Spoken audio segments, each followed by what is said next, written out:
It's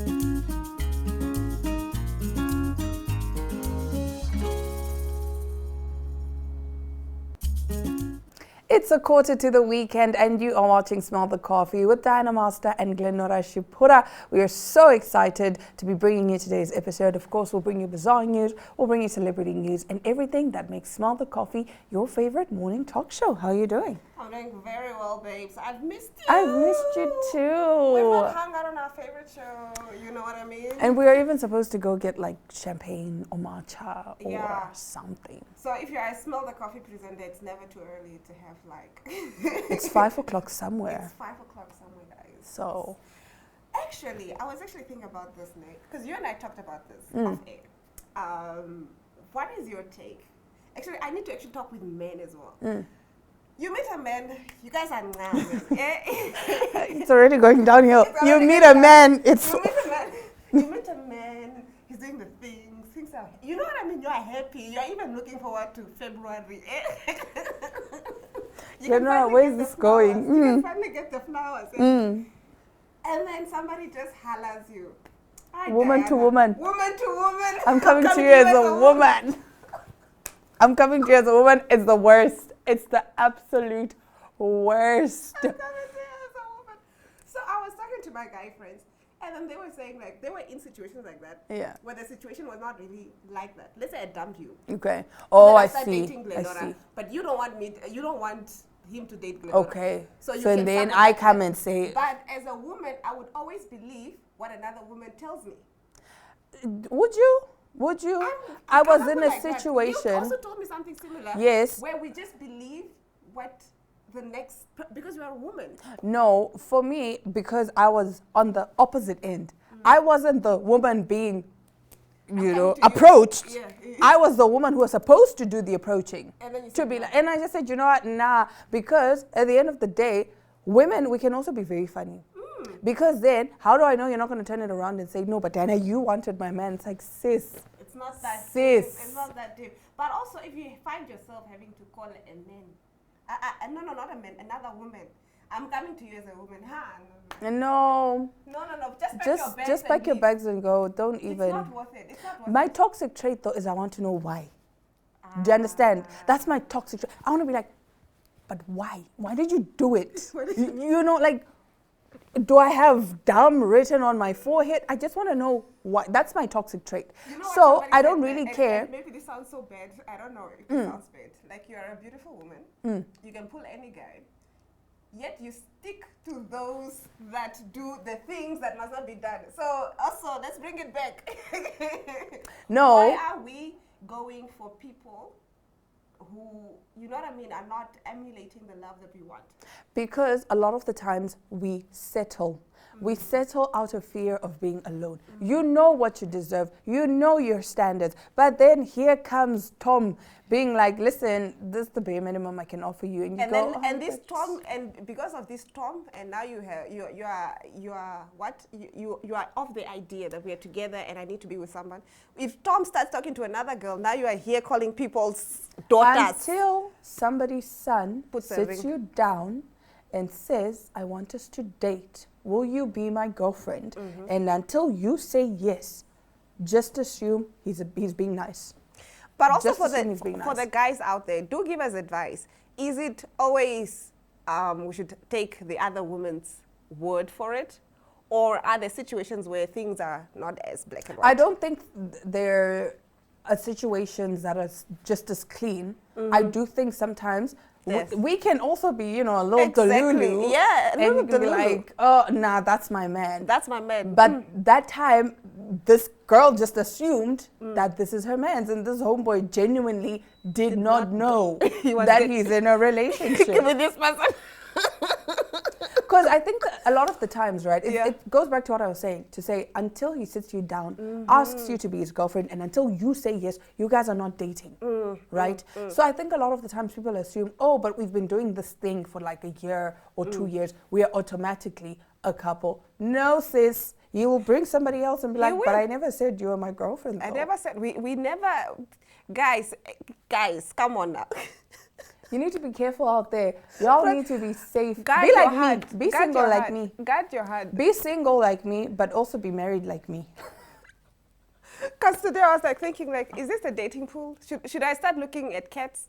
The dating You know what pool I mean? is full of doo-doo at this point. Yeah, it's just a dating pool. Should I start looking at cats? Because, whoa. I actually recently read this one interesting article about how a lot more women are going celibate. But Yes. not for the reason that you think. Not because of religious reasons. No, because they're just saying that the dating pool is nonsense. You're But not worth the energy. you're not worth the energy. But we'll discuss that another time. We will be right back as we get into our top stories right after this.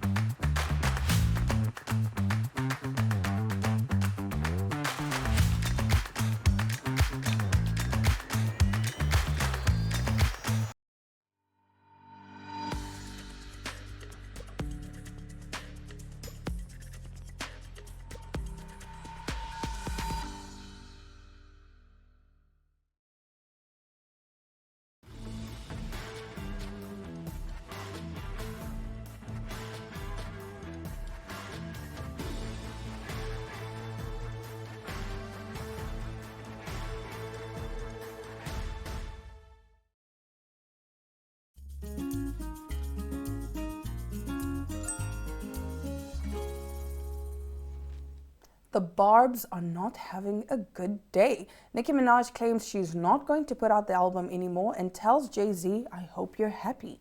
Nicki Minaj went on a scathing rant about Jay-Z and Roc Nation CEO Desiree Perez before the announcement on social media.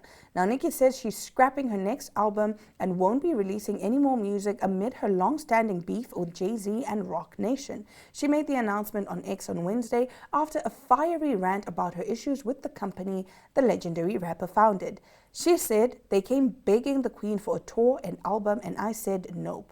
LMFAO wanted to patch it up. They needed help from the Queen and the Barbs. I called the Barbs on the secret Bob phone and it was a resounding no. Just like the casino, she began, referencing Jay-Z's failed bid to obtain a casino license in New York City.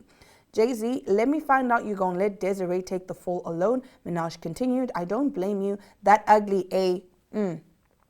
you're gonna snitch anyway, you might as well beat her to it. Conspiracy, false imprisonment, civil rights violations, run. From there, she concluded, okay, I'm not going to put out the album anymore. No more music. Hope you're happy now, Jay-Z. Bye, Barbs. Love you for life.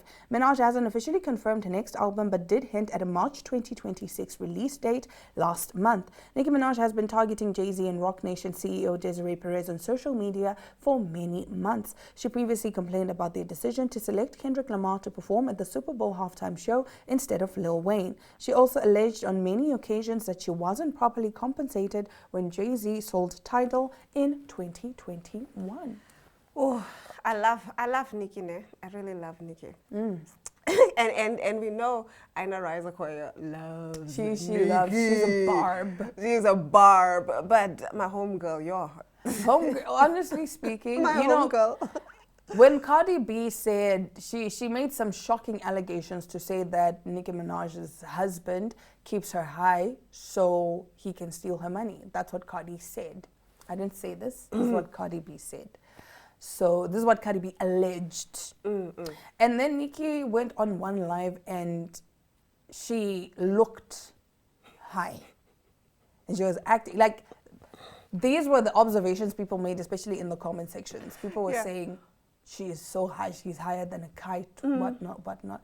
If she wasn't high, then so be it. But from the looks of it, she looked, you know. So I don't know what is going on right now. Yeah. I think it could be a cry for help, maybe. I think because she's all over the place. I mean, I get it. She's been kind of like this, but I feel like this year it's just like... It's a lot. It's a lot. And I was just like... Because I think even the fans started a trend where they're like, is she problematic? Yes. You know what I mean? Like, we've never said she's not problematic, but she's very talented. Yeah. We want more of the talent, less of the... drama. Yes. Yes. No, because she's very talented. No, Yes. we cannot take that away from her. We cannot take that away from Nicki her. Minaj is very talented and she knows she's talented. She knows she's good at what she does. But again, like I'm saying, these social media rants and all of that, they are a cause for concern. I mean, at some point, we were laughing at Kanye. And then with his was tweets, and then it spiraled out of control. So could this be a cry for? I don't know. I'm wondering too, because I'm just like, I also saw that tweet where she was like, yeah, I hope you guys are happy now. The album is no longer coming out. And I was like, what is this about again? Yeah. And I was just like, I don't even want to find out anymore. Like, usually I would investigate. But yeah, nonetheless, getting into our next story, we are taking a look at Robert Pattinson and how he got out of an obsessed fan. Robert Pattinson rather dealt with an obsessed fan in the most unexpected way. Back in 2009, Twilight star Robert Pattinson found himself with a rather unusual admirer, a fan who stood outside his apartment every single day while he was filming in Spain. Now, speaking to the Cream magazine, Pattinson said he eventually got so bored and lonely that he decided to do the unthinkable. What? No. He took her out to dinner. I wasn't ready for this. That's why I said, wait, I needed time to process. He took her out to dinner. Okay. But instead of the romantic ending she might have imagined, things took a funny twist. Pattinson said he spent the entire evening complaining about his life, and that was enough to scare her off for good. In his own words, people get bored of me like in 2 minutes. I love it. I love it. I love it. I love it. So is this how we should deal with those? Yes. Those guys that have been calling us for years, and they change numbers there. They change numbers, you block this. Come on, but I really want you. I really want you. No, just complain. Let me just say, let's go on a Do date you know, and just go complain. Not even just go complain. They say now that the easiest way to get rid of a man is to ask him for money. This has been a tried and tested and proved true method. Guys, some men will be like, oh, you think I'm afraid of 10K? I'll send you 10. And you're like, what do I do now? What do I do now? What do I do now? That's the thing. Because I said, what happens if he does send the money? Now what then? Yeah, that's what I'm saying. So you have to like, oh, what? You think I can't? Yeah, no, just go on a date and complain. Like, oh my goodness, and what, and work, and talk about your ex, family. and talk about your ex. Yes. And then my ex, and I think, you know what I mean? Just make it the worst day possible. Because I think the thing is, people who are watching are probably saying, no, but why can't you just tell him no? We have tried to tell them no. And they find other ways. In a way, it actually borderlines harassment. Exactly. Because I've been like, okay, look, I'm not interested. I've said this several times. Yeah. You keep calling me. I've blocked your other number. And it's like, no, this is also my other number. I have several numbers. I'm like, really? Do you know I'm actually quite scared of men? Genuinely. Not even in a, oh, men are toxic. I'm actually terrified of men because my friend had this encounter where she was at the club. And this man asked for her number. And she said no, and he kept being like, yeah, no, give me your number. And she said, no, you're making me very uncomfortable. And then he threw his drink on her. Yeah, no, they do that. And it's another thing that I actually appreciate of my guy friends, because when I go out most of the time, especially if I'm clubbing, I'm with them. So the one time I didn't go with them, I saw, this is what happens. Yeah. It's so bad. Terrifying. They feel so entitled to you. Yes. They will follow you around. Yes. It's almost like you have to be very aware. You have to be very vigilant. Yes. Your drink, you need to be very protective of your drink because they can spike your drink. So there's also that sometimes they say, oh, you like to give your number to guys. No, it's not. I would just rather give you the number than to be harassed. Yes. Yes, I can block you or whatever. It's not that I want the guy or whatever. It's just the habit of it's safety. It's safer. Is safer for me. It's safer for us to give the number. To give the number. Even, for my birthday, I went out, right, and I was also with my one girlfriend. And this guy, he's drunk. Drunk men scare me because they're so bold, they're so gutsy, and he's all up in my space. And the minute I can smell alcohol on you, I legit get terrified. I legit get terrified. And I said to my friend, I don't feel safe. I want to go. I do not feel safe. And he keeps, being all up in my space. And I'm just like, I had to ask the security guard, can you please deal with this? And he took so long to come. It's like, sir. The minute the security guard escorted the guy out, I left. I said, I'm done. It's fine. It's fine. I'll rather have, instead of finding out what will happen if he comes back. Do you get what I'm saying? Yes. I'll rather have, okay, you know what, that was okay, I guess. Can we start an all-female club? Yes, please. But I know they started that with the ride-hailing apps. I think there's a ride-hailing app for just women. That's for nice. just women. That's nice. So things like that. I think even an all-female club where it's just, you know, and well, you know how it's safe. Nice, how girls are so nice to each other when we're in the clubs. Yes. Oh my God, we're so sweet to each other, especially in the bathrooms. I have made the best of friends in the bathrooms. The best of friends for life. And then the next morning, you guys forget each other's we numbers. Don't even know each other. names. You're so pretty. You're so pretty too. Oh my gosh, I love you. It's like the most wholesome space. Yes, it is. It is. Girl bathrooms. I remember. Clubs, I think it was for the. It wasn't the lesbian festival, but I remember it was you know, the LGBTQIA plus. They had an event, and they blacked out the windows, so that it was just queer people and women that were in there. And they said, enjoy yourself. Enjoy yourselves. You guys are safe. I love that. And that was so fun because... Especially because you'll be dancing in the club, you're doing it, and then there's you some don't have to worry about trying some to like grope you. Yes, and you're like, this is not why I came out. Yeah, but anyway, that does bring us to the end of our top stories. And also, please note, we are not being feminist or anti-men. This is just based off of our experiences. On that note, here's an interview with Emily Kananga Erastus, and she's talking about her bodybuilding journey.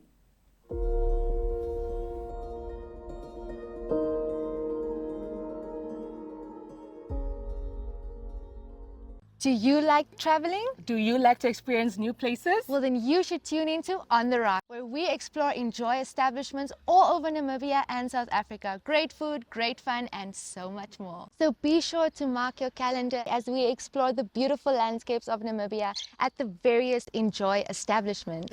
And where we also get to go on game drives, different activities, and meet the awesome staff of the different establishments. We will see you there. Watch On the Rocks every Monday at 9 p.m. on DSTV channel 285 and GoTV channel 25.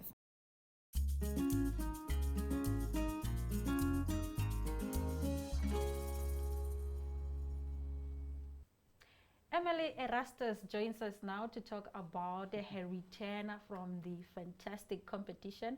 It's called the PCA Battle of the Titans, and she represented Namibia, competed, and she's going to talk to us about that. But first, she's also nominated for Fitness Content Creator of the Year at the MTC Content Creator Awards for 2025. We couldn't be more proud of you, girl. Congratulations. Thank you so much. How are you doing? I'm very well. How are you? I'm good. I'm good. Tell us, the last time I spoke to you, I had interviewed you just before you went to go, you know, take part in this competition. Talk to us about, you know, the journey, coming back, what went down, how you feeling. Just overall, give us a summary of your experience.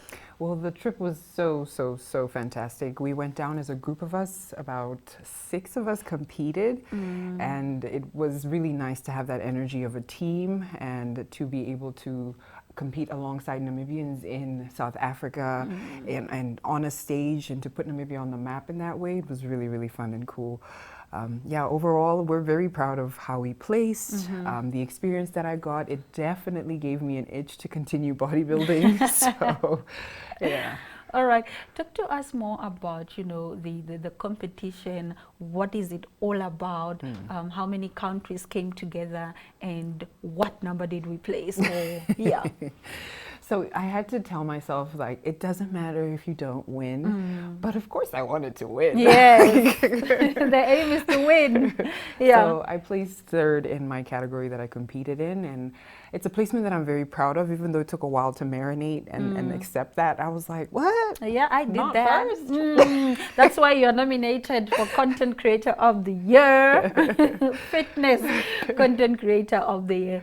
Okay, so what impact does bodybuilding have on your body? Like, you know, you've trained so hard leading up to this competition. When you are done eating all the eggs, I don't know, does your body go back?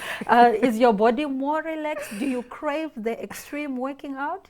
I actually do. And I was telling a client of mine this week, like, I don't know why I thought that after the competition, I would give my body back and I would have my old one because it just felt so surreal. So, I mean, for me, the lifestyle continues because bodybuilding has given me discipline and a mentality that is so resilient that I feel like I can never release and let go of. So we're going to stick with it. Okay. So why is fitness so important in our world today? Fitness is so important because, I mean, over and above the health implications and taking care of yourself in that way, I think we really truly underestimate how much it plays an impact on our mental wellness, on our ability to handle stress and regulate our emotions, and the confidence that we build in the process, and just helps us be a better person for ourselves and the people around us. Going back to the competition, I think this is something that I missed. Is this something that happens annually? Is it going to come back? Are you looking to compete again? Or what's the whole vibe around that? So the competitions actually take place quite frequently, and I'll definitely be competing again. But we're going back to the drawing board a little bit, myself and my coach, to just tweak a few things and make sure that the next time we step on stage that we get first place. I wonder if these fitness competitions are like, beauty pageants. The competitions, do you feel pressure when you see other people and their toned legs, six packs, and you're like, oh, did I not train enough or what? Do you have that kind of pressure? I think it's so beautiful in its own way because the journey is so individual. And no matter what you look like at the end of the day, you're just so proud of the efforts that you've put in to bring you towards being able to step on stage. So even though the comparison might be there, you just kind of bring yourself back to, okay, this is me, this is what I'm doing, this is what I have to present. Okay. What would you do better next time? I would maybe not cheat on my meal plan. You're gonna stick with the eggs. You're gonna stick with the oats. You're gonna stick. Like no room for anything apart from the scheduled cheat days. Because there were definitely some moments where I'd be like, no, I'll just have a little Zimba chips. It doesn't hurt, Not the Zimba chips. Maybe a bit more rice. Maybe a bit more potatoes. I hate healthy eating. It's just so boring. And that's toxic. I know that's toxic, but I guess we can have this conversation another time. All right. I want to find out from you, what advice would you then have to somebody who wants to try bodybuilding? I would definitely say get yourself a coach, and I highly recommend Devalt Stewart from B Shaped. He's amazing. He's done bodybuilding for years on end. It's his jam. So I think having somebody who has that knowledge is so unmatched, because otherwise you're just kind of like Googling things, piecing things together, and it's just not going to take you to where you actually could go. There's a secret, apparently the secret to everything, good life, good health, good skin is water. Do you agree with that? Because you find somebody with good skin and they're like, what are you on? Just drink water. I wonder if that's true, because we be drinking water and we don't look like, how some other people look. In life, it's never just one thing. It's always a combination of things. Your stress management, are you working out and like sweating and opening up your pores? Like all those things matter. So the water is like a drop in the ocean. Like a 1% of the entire secret. Okay, before we let you go, Emily, what would you say is the overall impact of fitness on our well-being entirely? I would definitely say it just gives you the ability to develop discipline, and that is unmatched and can be sprinkled onto other areas of your life where you can just surprise yourself with what you can do and what you can achieve. Awesome. Emily, thank you so much. We wish you all the best, all the successes, and we will be rooting for you. We'll be following your fitness journey as we have been doing, and we'll also be watching you on stage on the 29th, I think. To accept my award. To accept your award. Thank you, and we will be right back. Stick around.